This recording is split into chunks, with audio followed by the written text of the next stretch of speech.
saya sopir Yusuf Mansur. Saya mau minta BPKB mobil itu. Pakai saya Pak. Setelah 10 tahun ya Pak? Udah 10 tahun tiba-tiba ada SMS dan sopirnya. Saya bilang itu. Saya sampaikan loh, saya sampaikan pada Yusuf Mansur ya. Saya keberatan dan saya kecewa ini. Kenapa?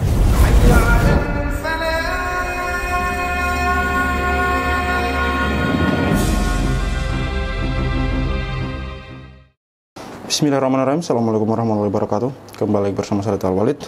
Dalam video kali ini potongan ya, sekitar 18 menit kurang lebih dari video sebelumnya, wawancara dengan Pak Puspowardoyo.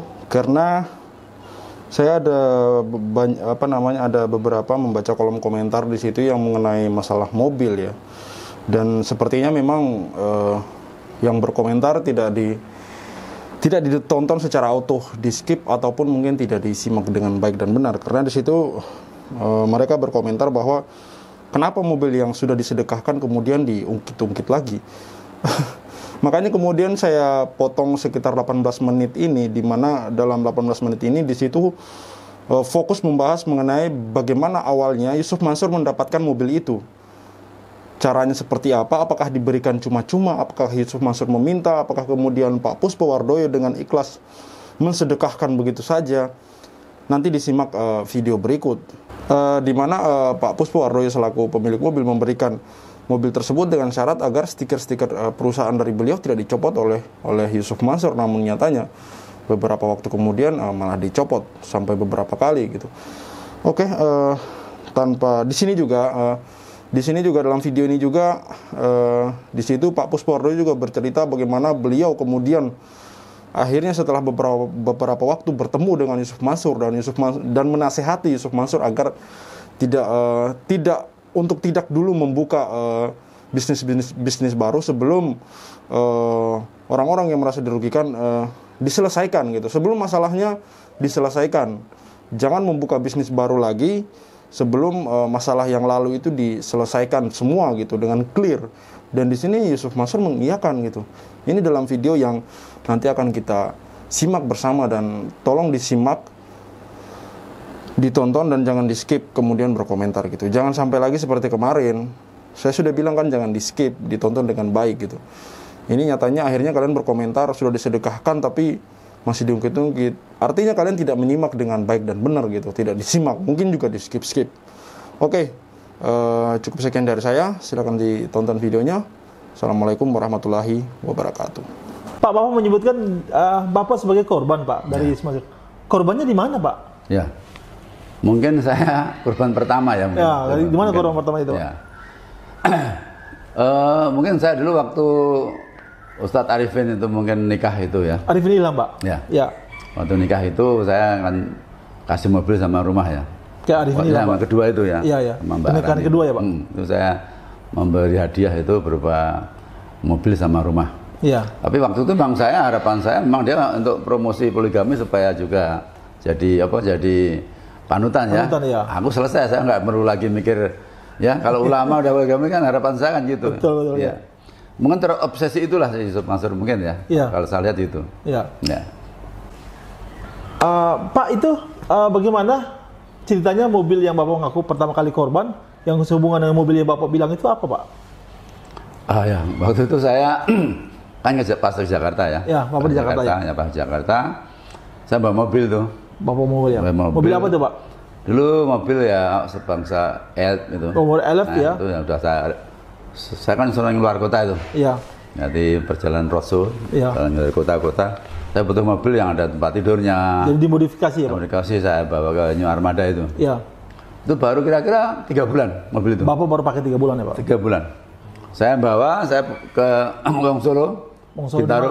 Di Bintaro ya? Itu ada, saya tahu di belakang ada sepeda motor. Iya. Dadat itu. Pak Puspo, ingat sama saya gitu. Yusuf Mansur Pak? Iya. Oh iya. Dari ngobrol-ngobrol. Iya. Kata-kata, ini bagus Pak, kasih untuk saya Pak gitu. Mobil itu Pak? Nah, untuk saya kan. Iya. Aku diem aja. Untuk apa? Gitu? Iya. Untuk dakwah kok. Untuk dakwah nggak apa-apa. Untuk dakwah. Ya, dakwah nggak apa-apa. Ya. Oke, dakwah ya. Ya, untuk dakwah, ini mobil untuk dakwah. Dan catatan tetap logo-logo ini jangan dibuang kan gitu. Berarti Bapak nggak kasih cuma-cuma dong, Pak? Oh enggak, itu untuk dakwah ini belum dakwah, ya? belum ada akadnya disedekahkan, itu belum. Gitu. Yang jelas baru untuk dakwah gitu. Ya udah, waktu itu terus diambil di bawah itu. Langsung diambil, Pak? Ya harus cari sopir. Ya. Bukan dia belum bisa nyopir, Pak. Dia baru sudah motor, belum ada sopirnya. Saya belum. Tak kira baru itulah pertama punya mobil dari saya itu. Tahun 2006. Tahun 2006. Terus dibawa pulang. Ya. Nah Pak, setelah Bapak serahkan mobil dengan perjanjian seperti itu, terus kelanjutannya gimana Pak? Yang Bapak merasa korbannya itu Pak, di mananya Pak? Ya, jadi itu kan kita sudah ada perjanjian ya. Berarti mobil itu boleh untuk dakwah dan catatan logo-logo itu jangan dibuang. Ya udah, setuju. Ternyata? Ya, itu ada baru 3 hari ya. 3 hari? 3 hari ketemu di jalan tuh si pimpinan, pimpinan Wongsol Bintaro. Iya. Terus telepon, Bapak saya kemarin ketemu mobil itu di bawah Yusuf Mansur sama sopir. Itu nggak ada stikernya. Gimana Pak? Wah jangan dong. Loh kemarin suruh bawa gimana? Terus tolong, mungkin dah jelek mungkin. Tolong ciptakan lagi, antar sana. Kirim stiker baru lagi Pak? Ya, antar tempatnya Yusuf Mansur. Bapak itu 10 hari kemudian atau seminggu kemudian ketemu lagi tuh. Nah, di situ masih sepi Pak, Bintaro masih sepi. Itu aja mobil Pak. Kasus Bintaro itu dulu nggak seramai kayak itu, sepi, mobil kenapa kali itu. Iya, tahun 2006 itu ya Pak? 2006 itu, sepi masih, itu nggak jarang ketahuan sekali. Kan rumah Yusuf Mansur kan sana sebelah Bintaro terus ya. Iya. Dari situ, saya pernah dimain situ juga. Ke rumah dia? Ya, itu dulu ya rumah aja kecil loh, ada. Iya. Dia terus ada pondok, itu pondok kelas orang lain Pak. Ada pondok itu bilang, ini dulu pondok orang lain Pak. Orang lain dia nebeng gitu. Nebeng, tidur situ itu kira-kira ya. Aduh, rumahnya kecil kali itu. Sudah motor 1 dia. Iya. Terus dia kantornya saya lihat di depan Wongsolo. Seberang Wongsolo. Ya itu ada ruko depan tuh yang mahal-mahal tuh. Di belakang ruko lagi ada ruko-ruko kecil-kecil tuh. Di belakang ruko kecil ruko itulah ruko kecil. Baru itu ya. Kalau saya lihat masih seperti itu ya. Iya. Pertama dia belum punya mobil, ya. Rumah juga belum punya. Kantor juga cuma itu Pak, kos. Ruko kecil itu ya. Stafnya mau 2 atau admin tuh Pak. Iya. Nah, jadi setelah itu stiker itu nggak dicopot Pak oleh Yusuf Mansur Pak? Ya itulah copot, saya komplain. Ustaz, aku bilang, kenapa kok dicopot tuh? Nggak jawab Pak.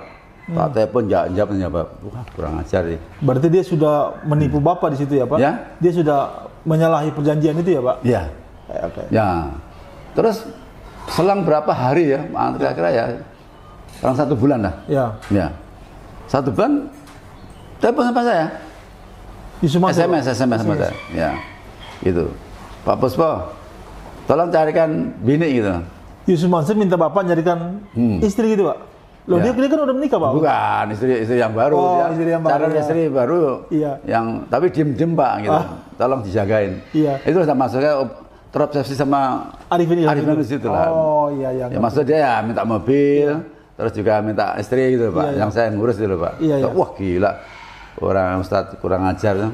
Balik itu. Saya enggak tak sumpah Pak. Demi Allah enggak saya layani. Layani itu ya. Ini kurang ajar gitu. Iya. Baru mobil aja udah kayak gitu, nggak mau jawab, tiba-tiba masuk SMS minta istri. Nampak kali kalau satu akhlaknya nggak baik itu. Akhlaknya tidak baik. Ya, perilakunya nggak baik. Saya baru tahu itu. Habis itu udah nggak pernah ketemu, nggak jumpa. Pak, yang saya dengar sebelum Bapak memberikan mobil kepada Yusuf Mansur, itu Bapak juga yang membawa Yusuf Mansur untuk diperkenalkan kepada media-media Pak. Itu gimana Pak ceritanya Pak? Oh iya, dulu saya pernah diminta tolong lah sama Yusuf Mansur. Pak, tolong saya dikenalkan ulama-ulama top ya. Dan juga media-media Pak Puspo gitu. Ya dia pengen populer gitu. Populer juga. Berarti ya, apa-apa. Minta tolong Bapak untuk mempopulerkan dia. Itu saya kenalkan Pak Kiai Nur Iskandar Rizky waktu itu tak bawa sana. Terus sama beliau ya terus untuk ceramah di sana. Oh gitu ya. Ceramah mungkin ceramah pertama yang ulama di sana lah Mansur. Di pesantren Nur. Dan mungkin diajak sama mana juga karena masalah sedekah itu kan ulama juga suka ya. Betul. Itu kan itu sama-sama untungnya ya. Iya. Terus juga waktu itu minta dikenalkan media-media. Iya. Nah, tak kenalan sama juga waktu sama Pak Yono itu member Jumat. Iya. Terus Republika. Itu Irwan Kelana ya. Irwan Kelana ya. Kalau di TVRI itu Pak Pak Nandar. Iya. Sunandar. Pak Sunandar. Itu kan sering saya kan tiap pagi dulu waktu itu kan setiap apa tuh acara subuh dia. Subuh pagi kan saya kan tiap hari kan ngisi itu. Terus dia harus minta Pak Puspa. Pengen seperti Bapak juga gitu. Ya tak undang, tapi sama saya pernah juga. Iya. Itu. Berarti awal ketenaran Yusuf Mansur di media itu justru dibawa oleh Pak Puspa Wardoyo. Pak, setelah Yusuf Mansur SMS ke Bapak minta carikan istri, setelah itu Bapak kesal dengan akhlak dia yang buruk, terus ketemu lagi nggak Pak? Atau kapan ketemunya lagi? Oh, udah hilang. Hilang Pak? Hampir 10 tahun ya. Hampir 10 tahun Pak? Saya udahlah, saya males ya Pak. Mobil itu Bapak lupakan? Oh, belum lupakan, masih teringat terus ya. Oh iya. Cuma saya tiap godok itu tuh. Ya. Cuma saya sering kalau dia ceramah, soal dia sudah ngetop kan di TV, di Antv, terus di buku-buku, di mana-mana tuh belum pernah menyebut mobil saya yang pertama. Selalu menyebut mobil. Kalau saya menyebut, saya mesti sakit hati saya. Maksud saya, aduh, kenapa bohong gitu loh? Iya. Menyebut misalnya, saya punya mobil pertama ini. Nanti kan disebut lagi. Ya kan pertama kan saya, walaupun saya juga mau, aduh, Ustaz kok bohong kayak gini ya? Saya cuma, wah kurang ajar Ustaz kok bohong gitu. Dia sering nyebutkan, dan lucu lagi. 2003, 2004, 2005 itu kan. Padahal saya mobil 2006 itu. 2006. Satu-satunya dia baru punya mobil. Dia nggak sendiri kan? Betul. Baru saya hidup, saya punya mobil Pak. Pertama saya punya mobil.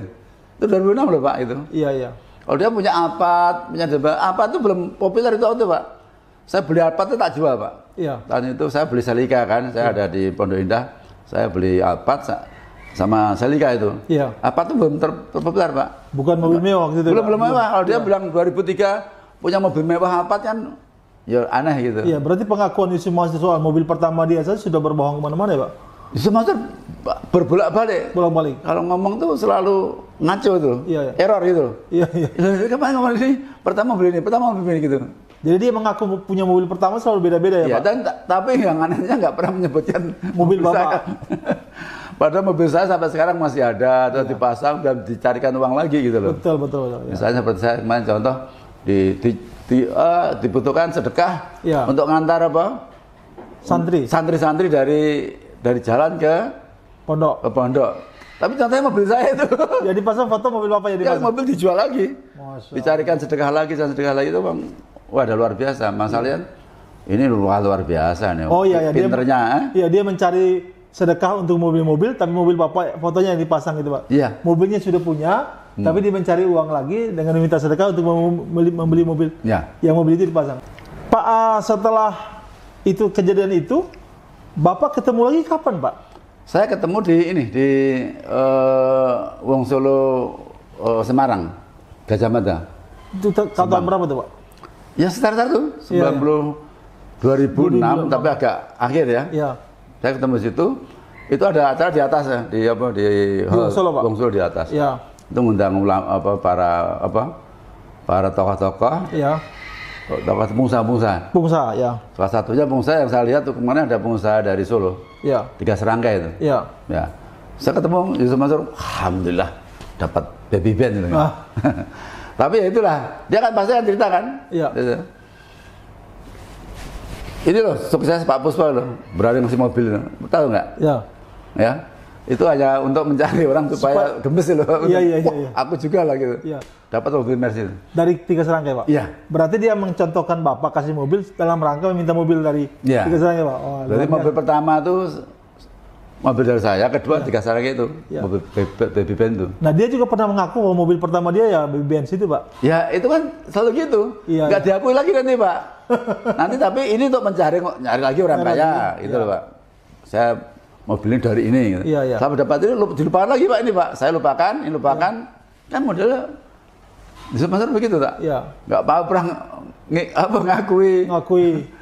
Sebelumnya ya. Itu cara-cara liciknya dia kayak gitu. Jadi orang tuh nggak ada kesan, tidak ada keterusan berlanjut semua. Yang selalu memutuskan.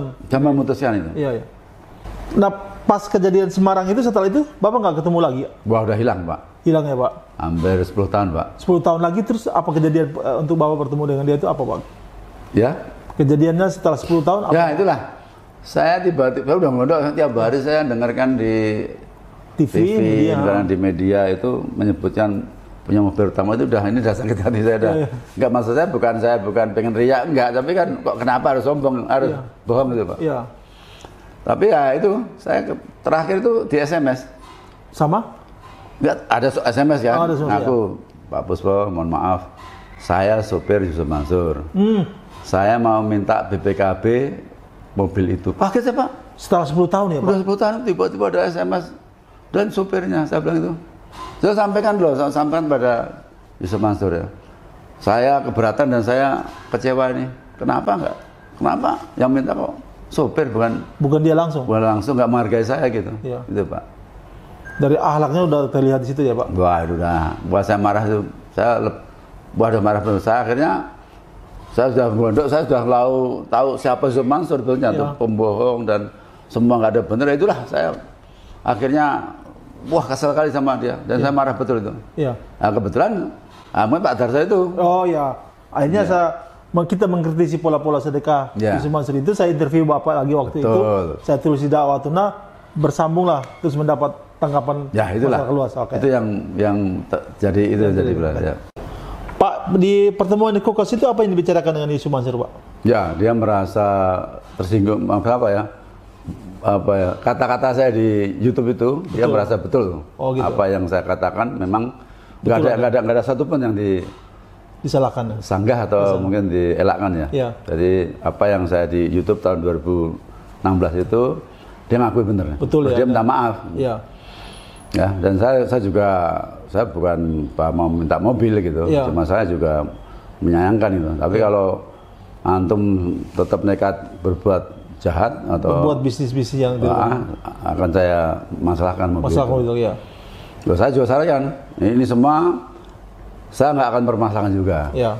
Cuma saya pesan satu itu, karena banyak teman-teman korban itu, yang adu saya hampir 100-an waktu itu, Pak. Saya bawa semua tuh.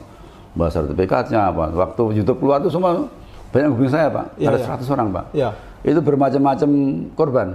Ada patungan usaha, patungan aset, ada batu bara, ada TKW, ratusan, Pak. Ya. Udah sampaikan kan, ini ada banyak loh nih korban-korban kamu ya. Tolong sampai selesai dulu. Selesaikan ya. Ya, selesai dulu untuk sebelum membuat bisnis baru. Karena kan model Yusuf Mansur kan gitu, Pak. Ini belum selesai udah bebas lah, usaha. Kalau usaha nanti patungan aset. Ini berputar-putar, ini hotel city, ini kondotel, ini terus kan korbannya kan berlipat-lipat nih, Pak. Betul, bertambah terus. Korbannya korban mensos semua nih, Pak. Karena memang cari uangnya? Enggak, cari sasarannya itu mensos. Media sosial ya. Media sosial kan. Dan suaranya bagus, teritorialnya bagus, katanya bagus, mantep lah. Itu orang banyak, Pak. Terpukul semua lah. Terpukul dan terpedaya, Pak. Ya itu mungkin menjadikan masyarakat ini banyak korban karena disitulah. Dan dia mengakui dan menerima saran Bapak ya, Pak? Mengakui dan menerima, dan itulah. Makanya saya syaratkan tuh. Iya. Nggak akan saya lanjuti karena memang tak bawa ke laporan polisi waktu itu, Pak. Setelah Yusuf Mansur menerima dan mengakui kesalahannya, terus menerima saran Bapak, pesan Bapak kepada Yusuf Mansur apa, Pak, waktu itu, Pak? Saya pesan, tolong antum, saya begitu, ya. Tolong jangan berbuat nggak baik lagi gitu. Iya. Jangan membuat baik dan tolong jangan mencari makan di media sosial yang korbannya para jamaah umat Islam yang terutama orang miskin. Kasihan lah gitu. Ya, tolong kalau sedekah itu dibikin seperti apa ya? Pertanggungjawaban ya. Orang masuk, keluar, orang bisa mengakses. Karena teman saya ada sedekah, Pak. Orang bisa akses itu. Teman saya itu sedekah, itu hampir 50 juta, jual rumah kan. Iya. Sedekah, habis sedekah, tiap bulan sedekah, Pak, 5 juta. Tapi di WA, Pak, apa aja diterima? Nggak dijawab, Pak. Akhirnya datang ke rumahnya, nyari Yusuf Mansur, nggak ada terima. Hanya mau menanyakan 50 juta dan tiap bulan 50 juta apa diterima enggak? Iya. Apa salah apa enggak? Itu enggak terima. Wah, kecewa sampai sekarang, nangis ya. Iya. Udah kecewa saya. Nah, itu artinya kan transparansinya enggak ada, Pak. Iya. Ya. Beda dengan ACT, aksi cepat tangkap. Wah, itu Itu per detik per menit itu keluar terus Pak. Dari mana, siapa, harus apa yang diperbuat, apa yang disalurkan kemana juga ada semua. Orang bisa mengakses Pak. Iya. Ya. Kalau Yusuf Mansur sekedar bertanya pun bisa. Ini saya syaratkan, tolong ya dengan catatan boleh kamu cari sedekah kemana-mana dengan alasan apa PPA apa dan sebagainya. Tapi tolong itu. Dan kita ngajari kan orang tuh lebih seneng gitu. Kalau orang titip sedekah kepada orang lain, tapi betul-betul ya transparan dong. Penggunaannya untuk apa dan sebagainya. Iya. Itu yang saya syaratkan. Kedua saya syaratkan juga tolong korban-korban ini yang saya bawa ini, yang ngadu sama diselesaikan dulu. Iya. Ini ada ratusan Pak. Tolong selesaikan dulu supaya apa mereka juga nanti nggak ribut Pak kemudian hari. Karena saya kalau nggak bawa selesaikan sudah ribut saya gitu. Betul. Kalau ribut nggak tanggung jawab saya lagi kan itu. Iya. Seperti sekarang ribut kan? Sekarang semua udah ribut. Bukan saya lagi Pak, udah kita peringatkan kan ya dulu. Bapak sudah peringatkan dia. Sudah peringatkan. Dan jangan membuat bisnis baru dengan apa? Dengan iming-iming surga, iming-iming kaya ya, instan itu akan membuat korban-korban baru. Itu saya dulu ya gitu. Iya. Dan ternyata dia setuju dia. Dia setuju. Dia setuju. Insya Allah setuju. Terus 3 hari kemudian ketemu sama saya. Di setelah WA. pertemuan itu ya? Iya. Di WA Bapak? Maksudnya di mana? Iya. Kalau ke Jakarta, saya di Solo. Sama di Jakarta. Iya. Kalau ke Jakarta, kasih tahu Pak. Mau ngapain Pak? Ya nanti ngopi-ngopi gitu, gitu aja. Ya biasalah. Gitu. Ya udah saya nggak tahu. Saya tolong selesaikan dulu gitu. Iya. Kalau udah selesai saya mau ketemu Pak. Karena kasihan loh nih. Korbannya orang miskin semua Pak. Dia, Pak. TKW miskin. Terus orang yang bawa motor. Orang bawa motor. Karena saya itu kena juga. Karyawan Bapak ada juga ya Pak? Sudah motor 1 miskin. Hanya pengen cepat kaya? Enggak, punya anak itu. Punya anak. Kasian. Dan ternyata dia punya anak Pak? Enggak. قالوا إنها